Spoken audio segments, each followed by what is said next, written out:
Shri Shri Radha Radhanath Ki Shri Giri Govardhan Ki, Shri Chaitanya Mahaprabhu Ki, Sankirtan Yagya Ki, Gaur Premanande.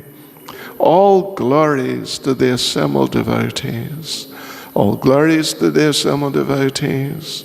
All glories to the assembled devotees. All glories to Sri Guru and Sri Gauranga. All glories to Srila Prabhupada.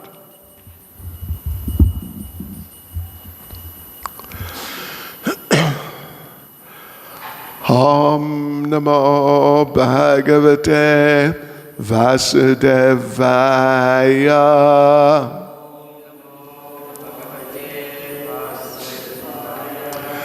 Om Namo Bhagavate Vasudevaya.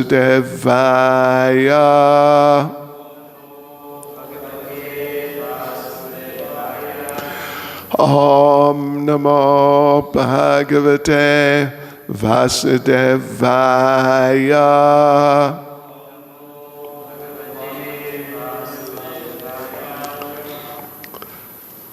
So today we're reading from Srimad Bhagavatam, Canto 4, Chapter 8. Dhruva Maharaj leaves home for the forest, and as I understand, we are to read 3 verses, correct? 59, 60, and 61. And which verse is on the verse sheet? 59, 60, or 61? Or both of them? Okay. We'll just read together the Sanskrit for 61 actually, because I think that'll be easier. So let me just read first of all verses 59 and 60. Evam kayena manasa vachasa cha manogatam paracharya mano bhagavan bhaktimat paricharyaya pumsamayanam samyag bhajatam bhavavardhana shreyodishatya bimatam yadharma dishu dehinam. Translation: anyone who thus engages in the devotional service of the Lord seriously and sincerely, with his mind, words, and body, and who is fixed in the activities of the prescribed devotional methods, is blessed by the Lord according to his desire. If a devotee desires material religiosity, economic development, sense gratification, or liberation from the material world, he is awarded these results. All right, and there is a very short purport by Srila Prabhupada. Devotional service is so potent that one who renders devotional service can receive whatever he likes as a benediction from the Supreme Personality of Godhead. The conditioned souls are very much attached to the material world, and thus by performing religious rites, they want the material benefits known as dharma and artha. All right, and verse 61 responsively. Viraktash Chandriya Ratau Bhakti Yogena Bhuyasa Tam Nirantara Bhavena Bhajetada Vimuktaye Viraktas Chandriya Ratau Bhakti Yogena Bhuyasa Tam Nirantara Bhavena Bhajetada Vimuktaye Viraktas Chandriya Rato Bhakti Yogena Bhuyasa Tam Nirantara Bhavena Bhajetada Vimuktaye Viraktas Chandriya Rato Bhakti Yogena Bhuyasa Tam Nirantara Bhavena Bhajetada Vimuktaye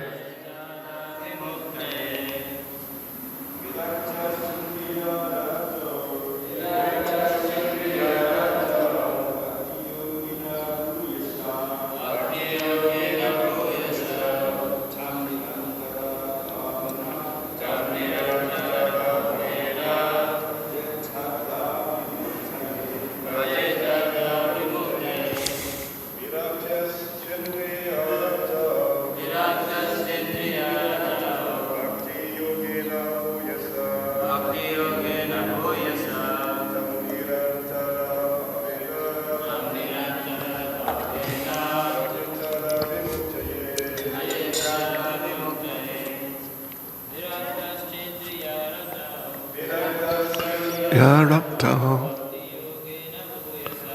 Bhakti Yogena Bhuyasa Tam Nirantara Bhavena Bhajetada Vimuktaye Raktas Chandriya Rato Bhakti Yogena Bhuyasa Tam Nirantara Bhavena Bhajetada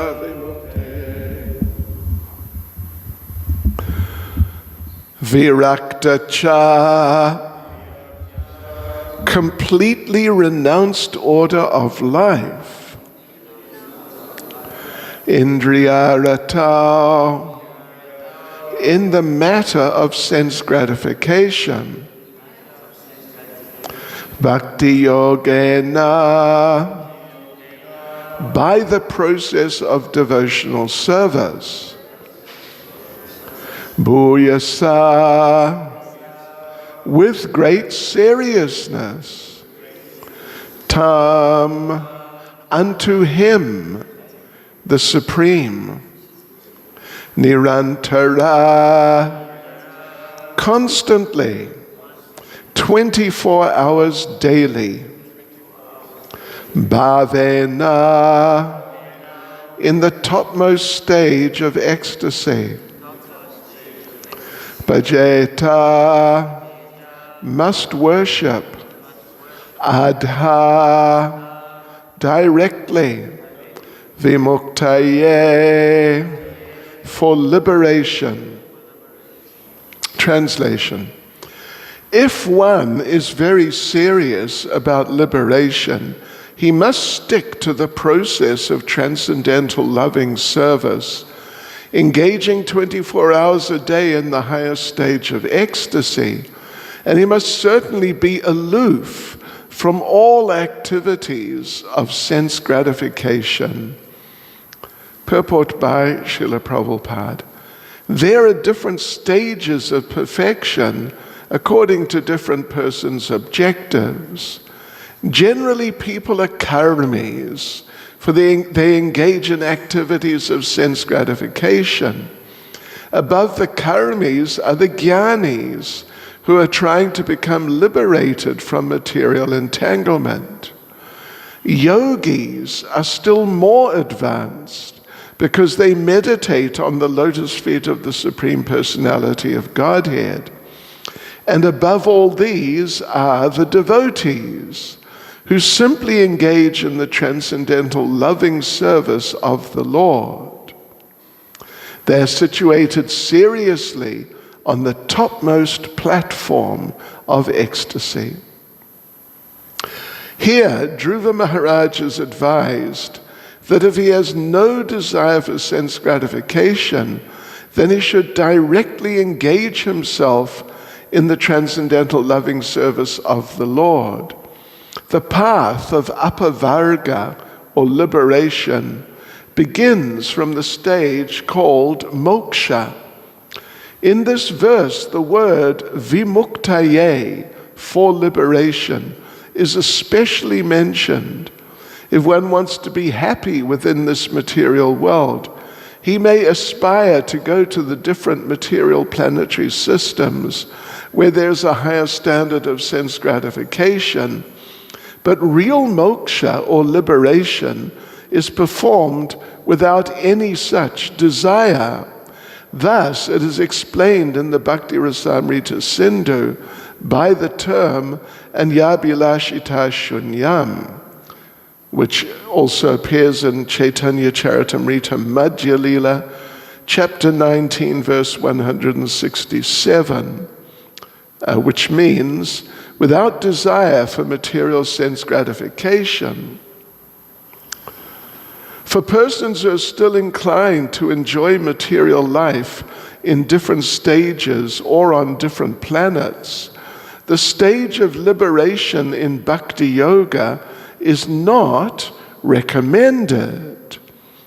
Only persons who are completely free from the contamination of sense gratification can execute Bhakti Yoga, or the process of devotional service, very purely.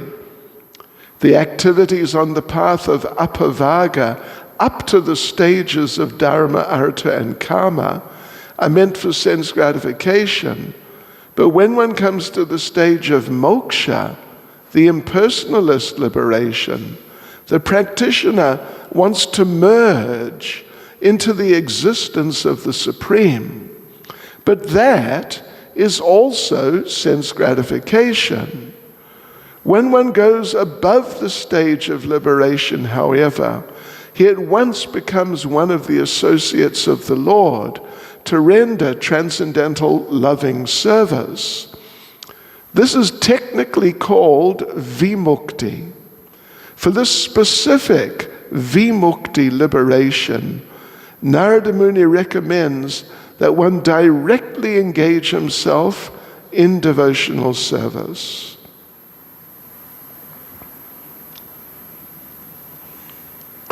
Nama Om Vishnupadaya Krishna Prestaya Bhutale Srimati Bhaktivedanta Swaminiti Namane Namaste Saraswati Deve Gauravani Pracharane Nirvishesha Shunyavadi Bhastatyadeshatane Sri Krishna Chaitanya Brahmanityananda Sri Advaita Gadadha Shivasadi Gaura Bhaktivrinda Hare Krishna Krishna Krishna Hare Hare Hare Rama, Rama Rama, Hare Hare. Vanchakalpatarubhyascha kripa sindhubhya evacha patitanam pavanebhyo vaishnavebhyo namo namaha. Srila Prabhupada ki jai. I'll read this verse 61 again. Viraktas chandriya rato bhakti yogena bhuyasa tam nirantara bhavena bhajetadha vimuktaye. If one is very serious about liberation, he must stick to the process of transcendental loving service, engaging 24 hours a day in the highest stage of ecstasy. And he must certainly be aloof from all activities of sense gratification. Yes, so it's Narada Muni is continuing his instructions to Dhruva Maharaj. In the first two verses, 59 and 60, Narada Muni makes an interesting point. you could say, a preliminary point to what is presented quite strongly in verse 61. And that is that if someone engages in devotional service seriously, sincerely, with mind, words, and body, and fixed in prescribed devotional methods, he says, then such a person is blessed by the Lord according to his desire. His desire means the Lord's desire. His desire means the devotee's desire, not the Lord's desire, because the his doesn't have the capital H. So such a devotee being engaged like that seriously in devotional service is blessed by the Lord according to whatever desire or desires the devotee has. And then the verse elaborates that if a devotee desires dharma, artha, kama, and moksha from the material world, the devotee is given those things. But that's not really what we're trying to do in devotional service in Krishna consciousness.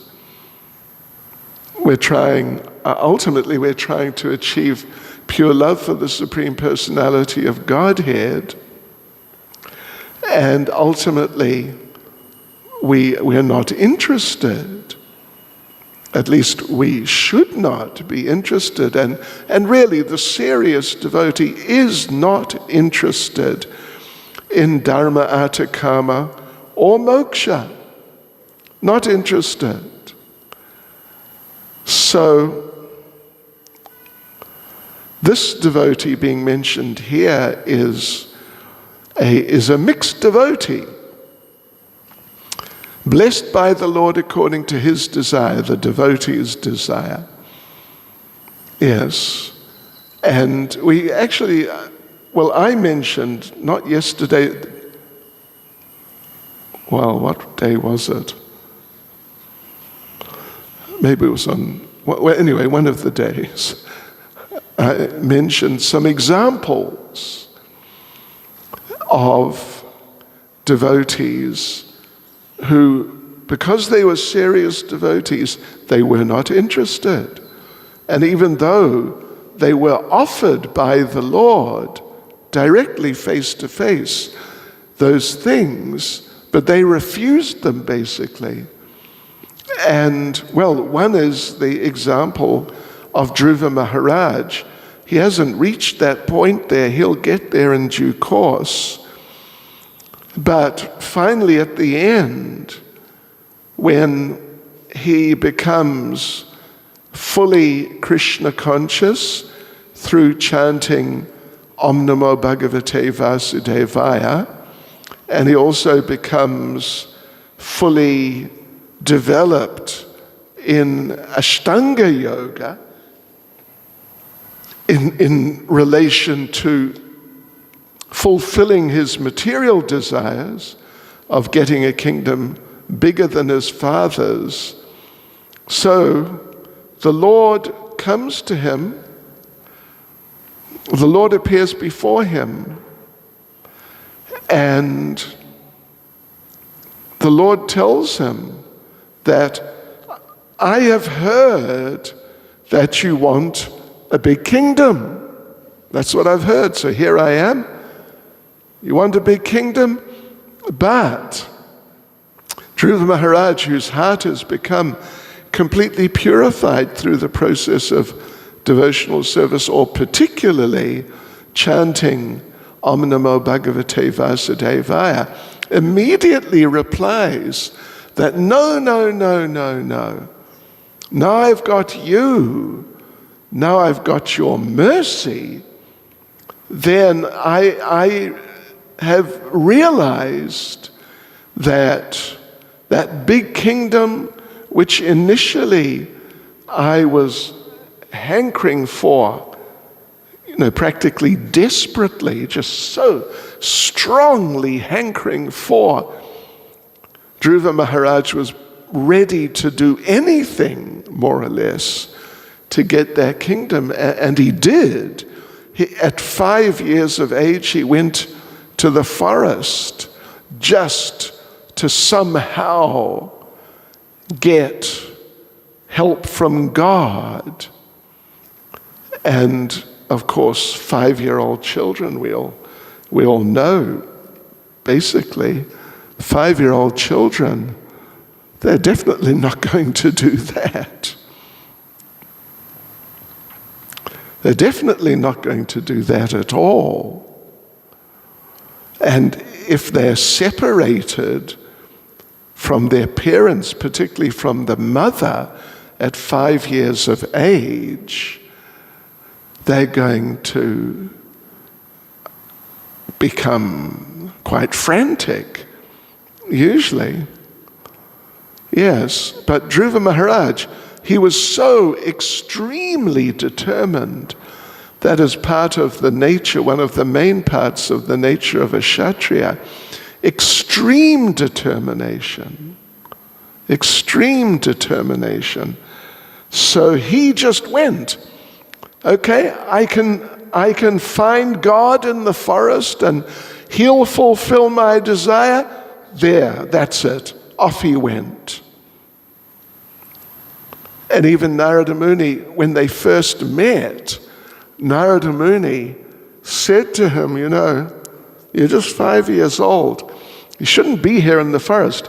Why don't you go back to the palace? Because Dhruva had told him, I'm looking for God. And Narada said, God is in the forest. God is in the palace also.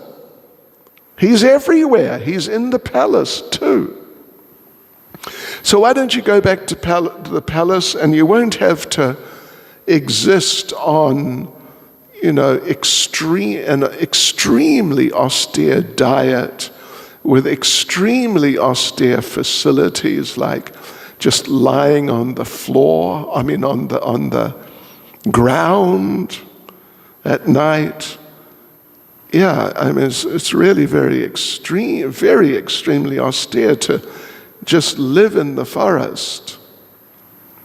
So why don't you go back to the palace? Because God is there too. You can find him there.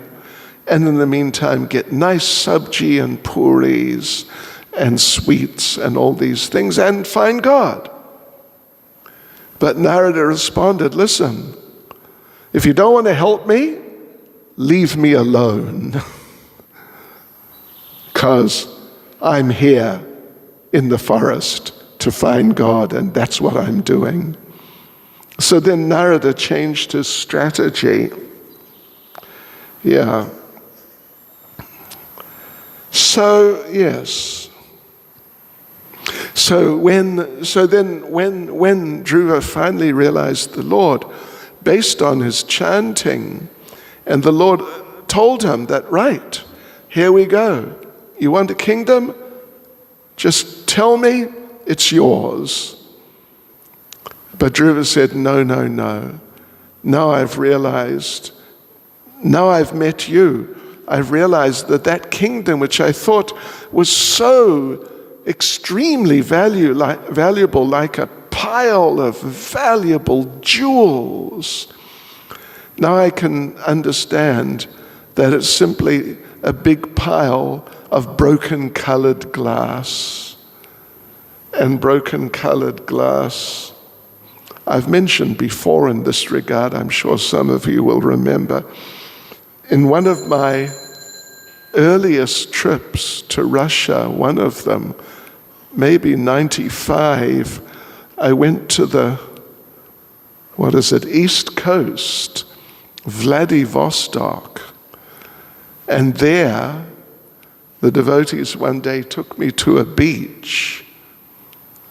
And the beach, it was just rocks, really. Shri Shri Radharadhana Shri Giri Govardhan Shri Chaitanya Mahaprabhu Ki Jai. But this beach, believe it or not, was completely completely covered in broken glass, which had been there for a long time. I don't know if you've had the experience, but glass, glass, of course, if you break a bottle or you break a glass, then it has sharp edges. You easily cut yourself. But after glass, broken glass, has been sitting exposed to the elements long enough, then it loses the sharp edges. And it just becomes, there's just very soft like that. So this beach was completely covered in colored glass, because apparently a ship which had been carrying bottles of different sorts got shipwrecked just out from the beach, and all the bottles washed ashore and got all smashed up by the surf, and the people just left them there. So it was just like straight out of Srimad Bhagavatam, like a big pile of broken colored glass. That's what it was. And you could see that there was a whole lot of people on the beach. It was the weekend, and none of them were taking the broken glass, like it's valuable, let's take it home with us. They were just walking over the top of it.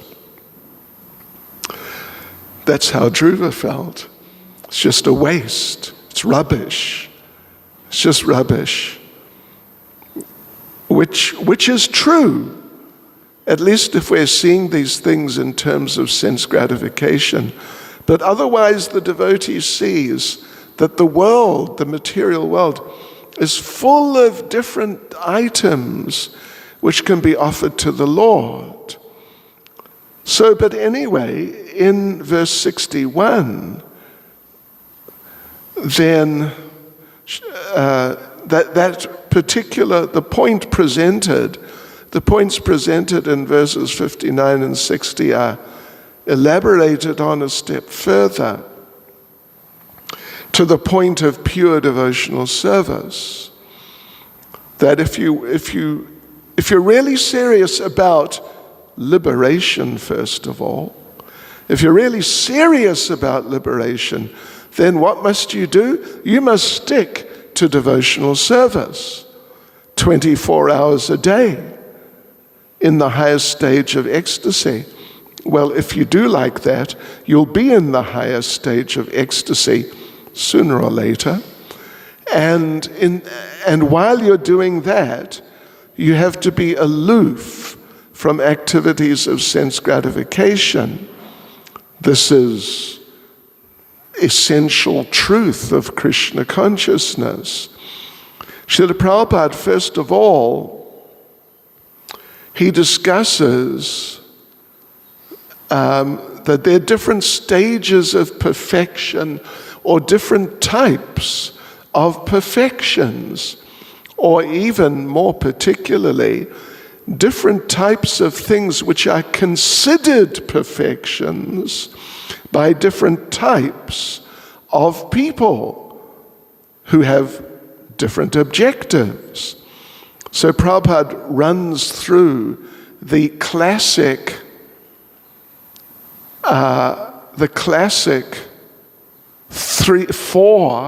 four groups. First group is the karmi group, and the great majority of people are karmis, engaged in sense gratification. So for them, their perfection, or their idea of perfection, is just some great sense gratification. Eat, drink, and be merry non-stop. Just non-stop. And that means that is perfection. For them, at least according to their understanding of the term or the concept, the idea of perfection. But then above the karmis, those are the karmis, but above the karmis are the jnanis. And Jnanis, of course, indicates that they're interested in knowledge, jnana. But unfortunately, that jnana is impersonal. So they're trying to cultivate some sort of spiritual knowledge with the goal of becoming liberated from material entanglement, becoming liberated from the same things that the karmis think are the perfection. But the jnanis, at least they can see through that and understand it's definitely not perfection.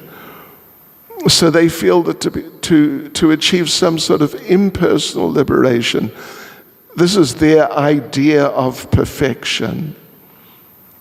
But it's not. It's their idea of perfection. So, as Prabhupada said, there are different stages of perfection according to different persons' objectives. It's just relative to the state of the particular person. But then there are yogis who are still more advanced because they meditate on the lotus feet of the Supreme Personality of Godhead. Yes, the jnanis are doing jnana yoga, that philosophical analysis of the material nature and of themselves in terms of spiritual nature, but really trying to understand how we are not part of the material nature. And so sometimes we'll find their approach, their idea, their practice is sometimes called neti. Neti, na-iti, becomes neti. Na-iti, not this. Neti. Not this, not that, not the other thing. Not meat eating, not intoxication, not sex life, not gambling, not trying to get money, not trying to enjoy material facilities. That's the jnanis' approach, through knowledge, through understanding that yes, this whatever it is, this money is of no use to me in terms of achieving something worthwhile, because all it can get me is temporarily enjoyed material things in this world. And that's just not of any value. So that's the jnanis, but the yogis, they're generally doing Ashtanga yoga. Ashtanga, a system of yoga with 8 divisions, 8 parts, step by step, from level 1 to level 2, finally up to level 8, which is Samadhi. Yes. And their meditation, their focus is on the Supersoul, the lotus feet of the Supreme Lord, but in the form of the Supersoul. So they may realize the Supersoul, at least if they're really successful in their terms, they'll realize the Supersoul, which is a lot better than just being a jnani and realizing I'm a spirit soul and I'm different from this material world, therefore I won't involve myself in the material world. But the thing is, there's more to Krishna consciousness, there's more to realizing the Supreme Lord than just realizing the Supersoul. super soul is only in the material world, overseeing us in the material world. And you cannot really have a relationship, but definitely not in terms of rasa. You can't really have any sort of relationship with the super soul. He's a functional form of the Supreme Lord, essentially there to see that everyone gets their karma. And that's as far as it goes. See, you get your karma, you go to the correct body next lifetime. That's the super soul. But when someone goes back to Godhead, then the super soul stays behind, yes, in the material world. There's no super soul in the kingdom of God because everyone is under Krishna himself. So therefore, Prabhupada makes the point that the yogis, Ashtanga yogis, even though they're more advanced, because they're ultimately at least focusing on Paramatma, but above them are the devotees. They simply engage in devotional service. That's all. So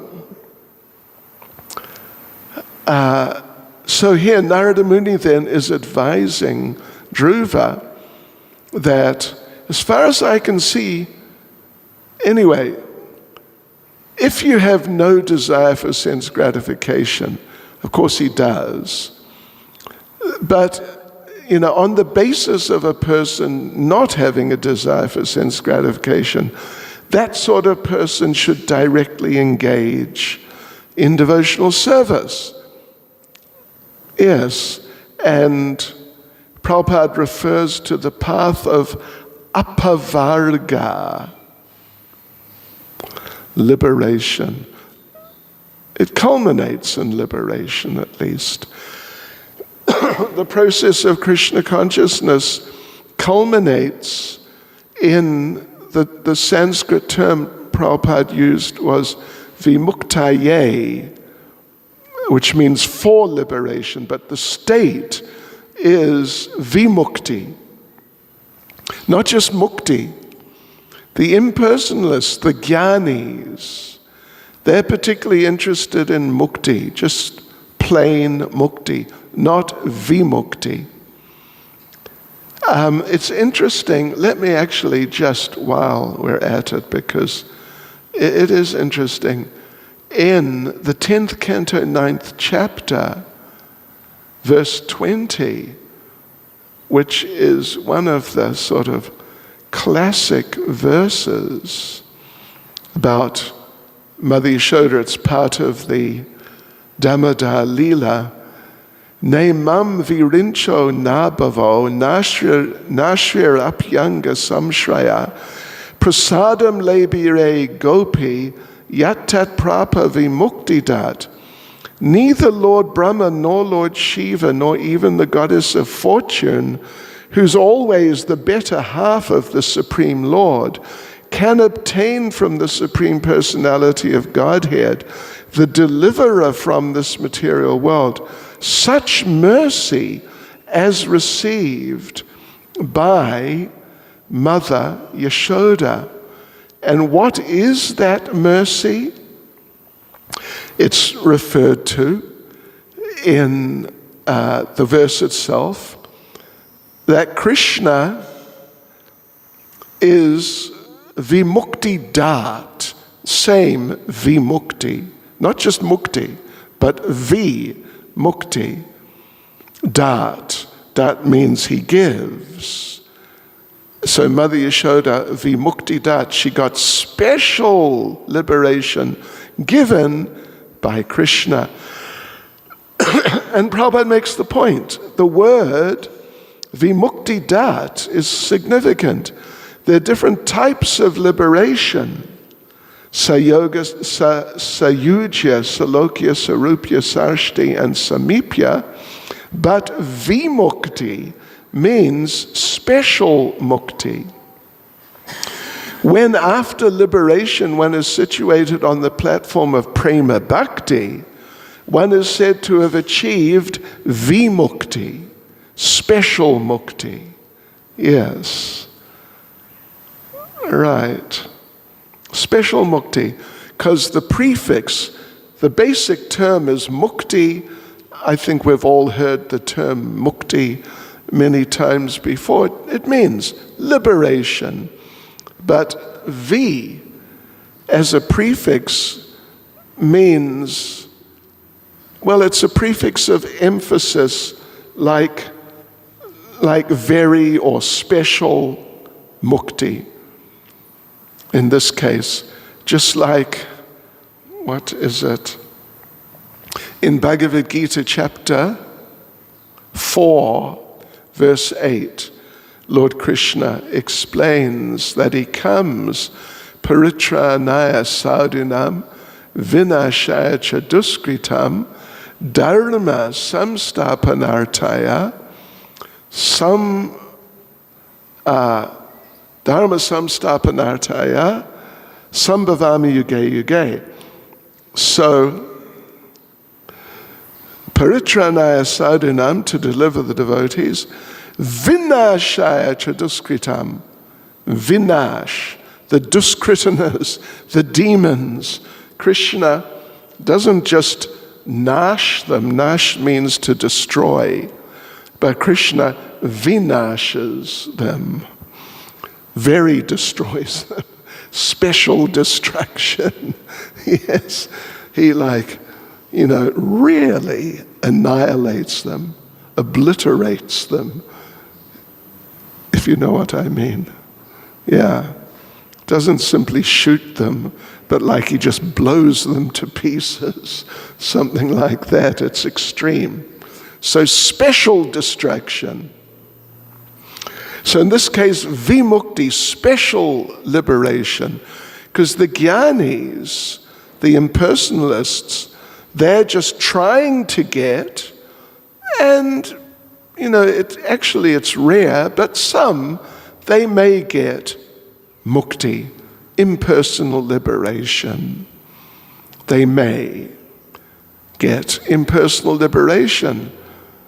So the state one achieves through pure devotional service, transcendental loving service to the Lord, is also a liberated state in a broad sense, that as the impersonalists, they have no interest in enjoying this world, enjoying money and enjoying the opposite sex, or all these types of the regular enjoyments, so-called, within this material world. The impersonalists, they're not interested. And the devotees, the pure devotees, are also not interested in enjoying those things in material terms. So therefore, they're also liberated.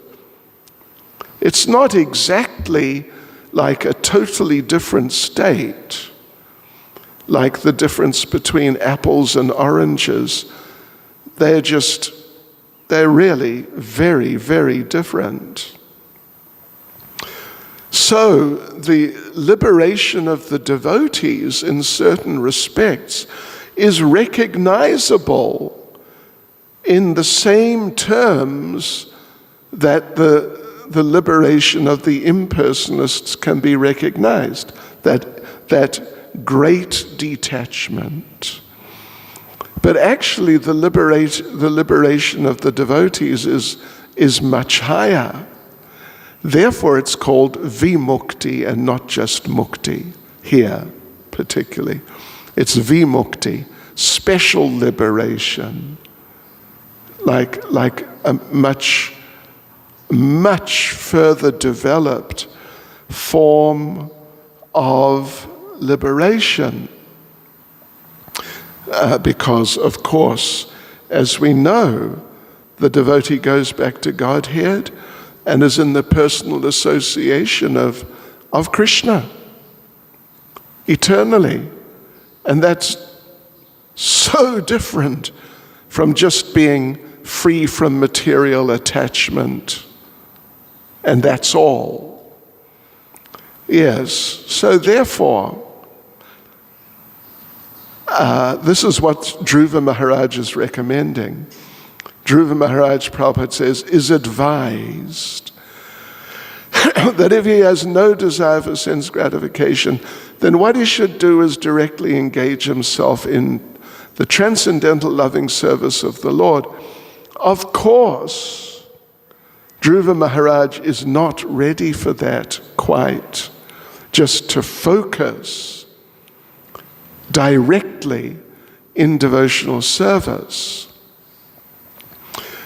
So he's still got this, he's very, very convinced that he must get the big kingdom. So Narada Muni, he's an expert preacher, expert presenter of Krishna consciousness. So without telling Dhruva that actually what I'm doing, I'm giving you a process which is going to lead to pure devotional service, in which state you will not care about a kingdom. He doesn't say that. He says, yeah, this Om Namo Bhagavate Vasudevaya, it's part of a process for you to get your kingdom. That's the way he's putting it. So it's a little, I mean, you could say it's slightly dishonest in a sense, but it's not really. It's just he's not telling him. And if you don't tell someone, it's a little different from telling someone something which is wrong. Do you get the idea?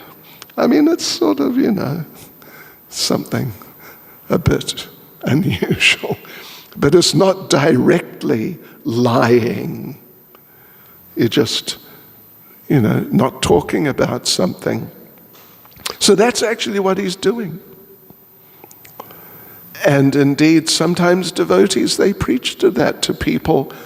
They preach like that to people who are just too materially interested to be able to grasp the importance of pure devotional service and then to try to develop it. So, as the previous two verses together said, that for some people, they should practice devotional service, but they have material desires, but they're practicing devotional service, and the Lord will give them the material things they desire. This happens. And of course, there's the famous verse, Akama sarva kama va moksha kama udaradi tivrena bhakti yogena yajeta purusham param, that whether a person is akama, desireless, or sarva kama, full of desire, material desires, or moksha kama, desiring liberation, whatever their state is, tivrena bhakti yogena, they should just engage in devotional service.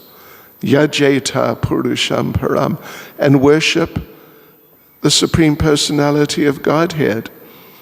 It will be the best way to get what they want, but ultimately they may get devotional service like Dhruva. And then as they perceive the much greater value of devotional service compared to whatever material things they were interested in, then they'll give up those material things and just engage in devotional service. That is what is being hoped for in that verse. Not just, here's the here's a nice way to get whatever material things you want. But the hope is, in the long run, the person will appreciate the value of devotional service. Hare Krishna. Srila Prabhupada Ki Jai. Any comments or questions?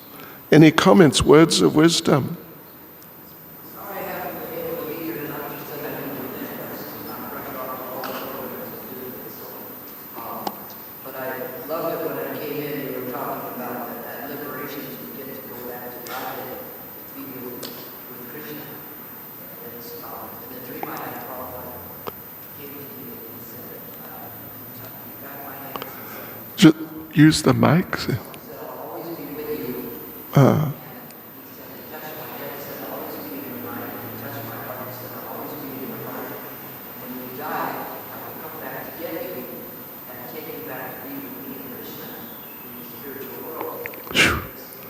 That's a good dream.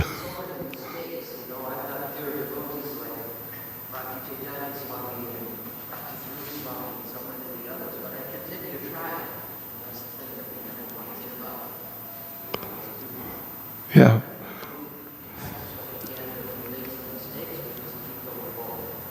If at first you don't succeed, try again. Okay, thank you. Hare Krishna. Hare Krishna. Oh, okay.